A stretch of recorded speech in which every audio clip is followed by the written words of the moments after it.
The Matrix will have you thinking that you need to get a job immediately after you leave a job or you have gotten laid off. And it will keep you in a stress state in that meantime because there's this whole concept that the longer you take off, the longer you a period of time that you did not work, the more difficult it becomes to get a job. But this is just a fucking Matrix lie. I haven't worked a corporate job in probably a couple of years now. I made money in like small amounts of money in different ways. I did fitness coaching for a little bit. I've had other money, small money making ventures, nothing significant or nothing to be compared to what I used to be making in consulting and running an online business. But yeah, I haven't worked a corporate job in a couple of years, and I really that's probably I'd rather work menial jobs than go back to corporate because it was very soul sucking and draining.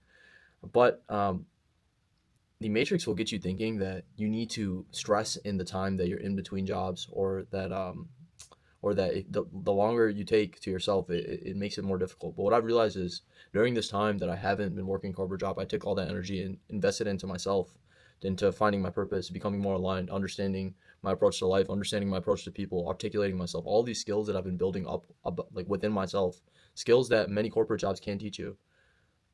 These are the things that make me me.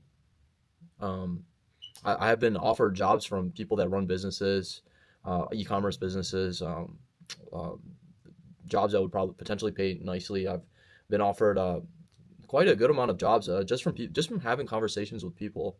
That's what I guess what I want to talk about is that if you have the right mentality, you have a great ability to articulate yourself. If you can critically think, make decisions for yourself, read the efficiency, like understand the room, understand body language, um, like creatively think, um, all of these things, and the time that you spend in between or the time that you take to yourself, it isn't like if you show up to the interview and you cook it, you know what you cook it, but the interviewer is like, oh, it's been a year um since you were in the workforce.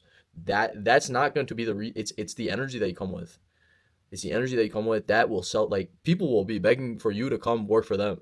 They will be asking you, "Will you please come work? Help me." They'll say, "Can you help?" You know what?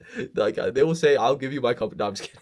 But for real, um the Matrix has it's a bit of a lie. They want you to be stressing in the middle of that time, like thinking in the back of your mind, "Oh, what if I don't get a job? What if I don't?" Because it's been 6 months, and in this specific industry, that's like, you're basically done for. You now have to go to a different industry, start from the beginning. It's just a lie. Like the more you believe in yourself, the more you are intuitive with knowledge, the more you're open to learning, the more you understand like human relationships, like human behavior.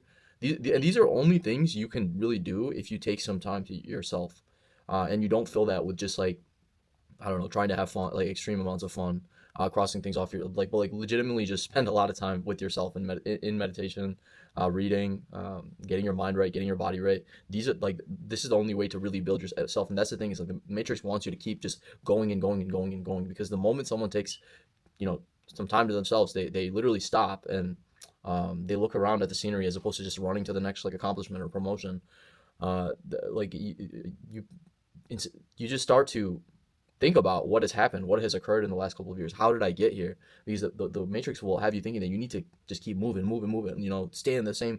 If you don't slow down, if you slow down, then you're gonna lose. Everything's gonna go wrong. But the issue people have is like they go through this sort of trauma or they go through these experiences that they don't really understand.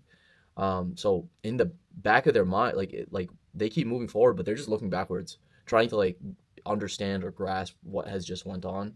But how can you truly move forward in in a direction that's aligned with who you are, your principles, what you want out of this life, something that could actually make you happy if you're consistently looking backwards. And on top of that, while you're looking backwards, you're already like you're moving forward. So like you're not actually even breaking down, or you're not actually understanding what just happened.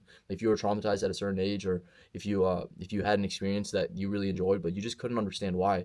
This is the pathway to like knowing yourself better. I think that people that just continuously job hop, they try to achieve like certain things, like get like this car or whatever, and that becomes their identity. Like they need to like name drop what they drive, or like they need to like let people like they need certain things, as opposed to like be the person that holds gravity. Like when I say holds gravity, I mean like be a magnetizing person.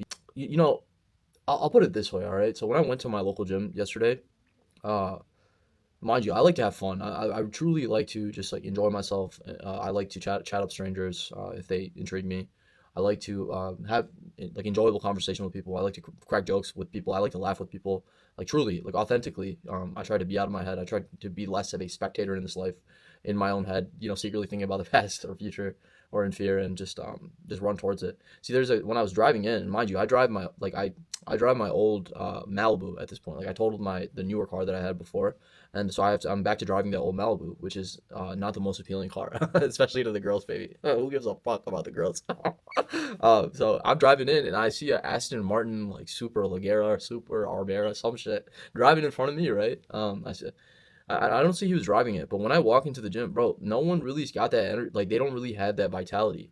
Like I don't look around and there's not one dude that has that I even have a second thought like, oh man, that dude really is an Aston Martin dude. He's got that Aston Martin aura. Like no, no, no one's got it, man.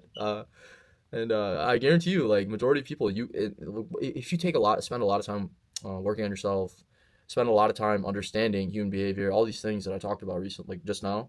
Um, if you find that you end up carrying many of the conversations, or because people are relatively dysregulated, even if they want to speak to you, they might come and approach you in a quite awkward way. But I don't really see anyone that's like screams like, man, that dude is the shit. He probably drives an Aston Martin. He's probably the dude that pulled up in the Aston Martin. No one, no one. So it's like people will try to like buy these things to prove to others who they are. It's like reverse engineering. Like, bro, you have to be a person.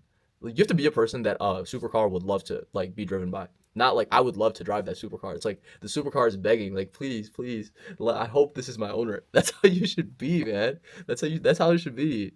I'm not saying like, oh, Ferrari reaches out to you and it's like, oh, we really love it. Maybe one day Ferrari will see one of these videos and be like, damn, I like this dude's. We need to put him on the list. I don't know why I'm laughing. That could very well happen. But what I'm saying is, these things are just like extensions of people. They're not meant to be like a big identity marker. Like the huge issue in society is that people have reverse engineered what it means to be great, what it means to be have a high cognitive capacity, what it means to be extremely calm, what it means to be a great critical decision maker, what it means to be firm in your belief, firm in your principle, and firm in your ability to articulate what you want and get out of this life, and firm, not be a motherfucking pushover is really what I'm trying to say. Like firm in your thinking process in general. People have reverse engineered thinking that if they buy this thing, other people will think that they're great. That's not fucking true at all. It's the opposite. You, it might take longer in today's illusory like bullshit world where people put up facades and everything is built on flash, not fire. But if you're a great person, a great car deserves to be driven by you. That's what I truly believe. Like this is going to be the nerdiest analogy, but it's like, yo, Yugi's the card player. Yugi's the GOAT. He doesn't walk around being like, holding up his dark magician to other players, being like, look at my dark magician. He doesn't do that. He just simply doesn't do that. Dark magician is an extension of him. It's a part of him, but it's not what makes him him. It's just a part of him. It is a subset of his mentality. It is a subset of how he approaches life. It's not him. Like if he didn't have the dark magician today, he would find another way. Dark magician isn't the sole reason why he wins his duels. Listen, that's the first Yu-Gi-Oh analogy I've ever made in my life. I like it. Don't take me for someone that walks around with like one of those duel things. Don't take me as a motherfucker that walks around with a deck ready to duel, but maybe I should. Maybe I should. That would actually encourage some sort of good social relations with. Maybe that's what people should be doing these days to connect more, to walk around with the Yu-Gi-Oh deck, and then be like, you want to duel? Maybe that's how dominance games should be hashed out. It's like, all right, let's run it up. I this is my deck, and let's play. Let's see who's more dominant instead of these eye contact dominance games where people trying to flex like their B tier or C tier cards. And yes, I am saying that with an E tier card. But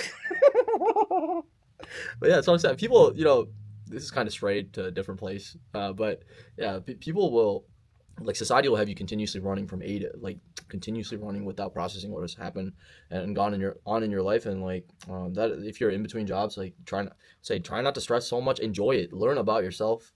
If you carry the right energy, if you carry the right mentality, they have no choice but to to be intrigued by you, to put you somewhere, to give you a shot. Like this world will give you a shot if you know yourself. Like people are just trying to force their way in, like anxiously, in a dysregulated way, from a place that comes from fear. Um, I think there's a better way. I think the way is to really know yourself, understand who you are. Thank you.